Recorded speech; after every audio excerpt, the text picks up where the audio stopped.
Doa secara khusus agar semua pihak yang terlibat dalam pembantaian KM 50 hancur hidupnya, binasa hidupnya, rusak hidupnya, hina hidupnya dari dunia sampai akhirat. Dan saya tantang mereka, para pembantai KM 50, kapan lagi mau bantai saya? Saya tunggu.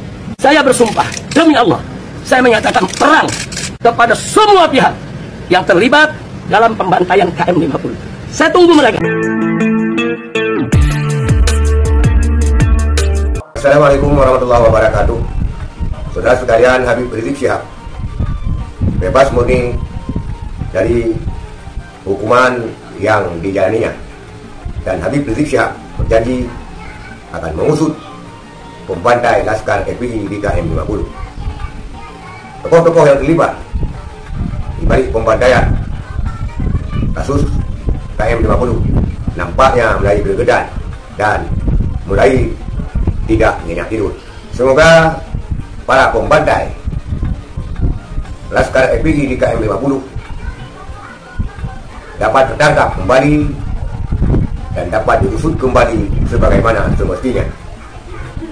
Karena peristiwa ini menjadi catatan sejarah pembantaian terhadap orang muslim di Indonesia terulang kembali pada kasus KM 50 ini.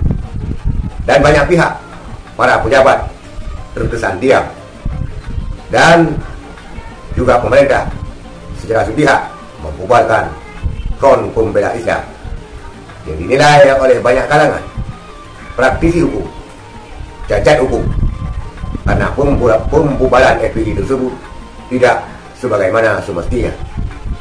Profesor Dr. Jimli Asyidiki mengatakan bahwa seharusnya pembubaran ormas itu dibubarkan oleh lembaga yang memberi izin kepada ormas tersebut. Terkait dalam hal ini adalah pengadilan. Yang berhak membubarkan ormas adalah pengadilan. Tapi itu tidak ditempuh oleh pemerintah karena mungkin terbentur dengan kepentingannya. Sekarang ini banyak tokoh-tokoh yang mengatakan carut marut hukum di Indonesia sedang busuk-busuknya, termasuk Bapak Mahfud MD. Tapi apakah ketika Bapak Mahfud MD menjabat dan masih mesra-mesranya dengan Bapak Jokowi, apakah carut marut hukum ini tidak berlaku pada saat itu? Carut marut hukum ini sudah berlaku sejak lama, bukan hanya pasca Pilpres 2024. Menko Polhukam Bapak Mahfud MD, Yasona Lawli Menkumham orang PDI Perjuangan, dan sekarang banyak tokoh-tokoh PDI Perjuangan mengatakan carut marut hukum di Indonesia sedang busuk-busuknya. Tapi ketika pembubaran Front Pembela Islam FPI yang secara sepihak juga mengandung carut marut hukum yang tiada tara, sebagaimana telah diuraikan oleh tokoh-tokoh dan praktisi-praktisi hukum di waktu itu.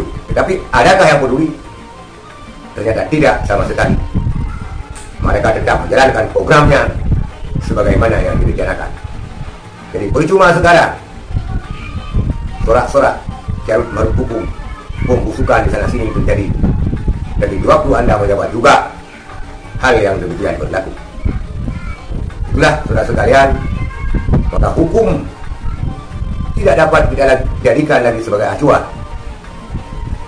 Ketika berbentur dengan kepentingannya, mengadakan carut marut hukum, ketika sesuai dengan hasratnya, maka dia mengatakan tidak ada carut marut hukum tersebut. Itulah fakta sekarang ini.